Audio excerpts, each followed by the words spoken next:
तर यो खेतको बाटो चाहिँ हैन सर्टकट पर्छ कि उसको घर आउन त्यही भएर म चाहिँ खेतको बाटो आइरहेको छु। अनि आज फेरि लाइन पनि छैन क्या, लाइन नै हिजो पानी आएको, हिजो पानी आएदेखि लाइन पनि छैन, त्यही भएर एक्लै बस्न पनि थियो होला है। त्यही भएर यसो धेरै दिन भयो थियो नआएको पनि, त्यही भएर यसो साथीको घर आइदिउँ न भनेर आइदिएको छु होइन। अङ्कल रेशमले घरै फोन राखेछ नि त, फोनै उठाउँदैन नि त तिमीले त। त्यही हो, आएर चटपट खाइयो भण्डारीको है। यही भण्डारी म कुरिरहेको थिएँ बोलाएँ।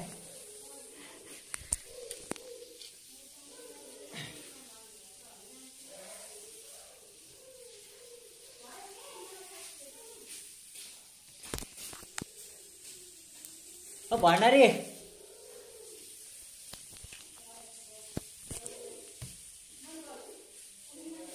मलाई लाइट किन चाहिन्छ र, म जस्तो सोझो मान्छेले लाइट खान्छ।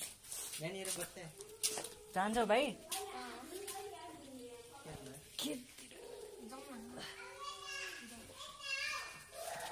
भने अनि क्या जाउन खाने कहाँ लाग्छ नि थाहा छैन। भण्डारीले फोन गर्दा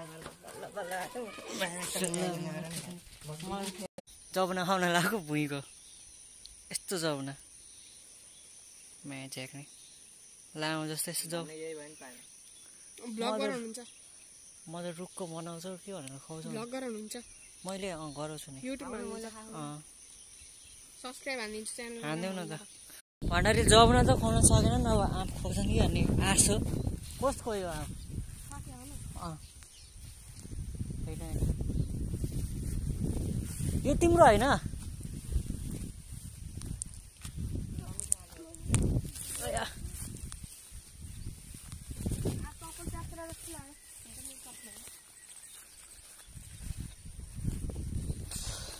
भाइहरूको स्कुल छुट्टी छ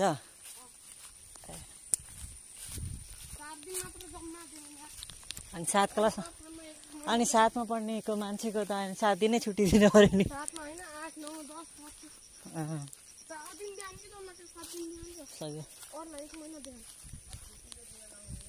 समर भ्याकेसन गरेर धेरै हुन्न क्या,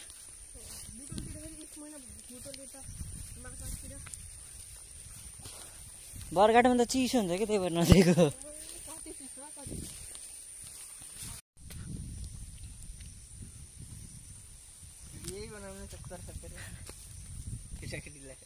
केटाकेटी गरेर दाइ बुढो भन माधव झोडो यहाँ माथि माधव झोडो माथि गर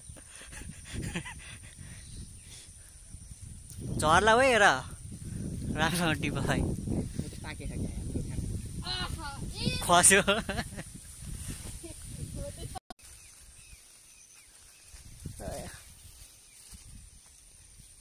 यो भण्डारीको बाँस छ भाइ कुन हो तिम्रो? यो आँप मात्रै हो हजुरबाको प्रपर्टी, यो आँप मात्रै हो तिमीहरूको?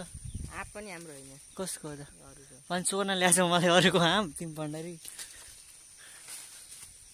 भयो कि कति टिप्छौ छोड्दै बाबु। भयो झर गुलियो छ कि छैन? चाखा त गुलियो मैले खाएँ है। फेरि भन न एकचोटि मैले खाएँ है, मैले खाएँ भन न।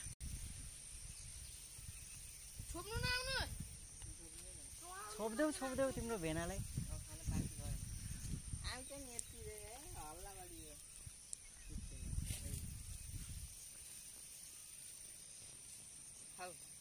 गुलियो छ भण्डारीको कुरा नि मान्ने कि नमान्ने कि गुलियो छ भन्ने।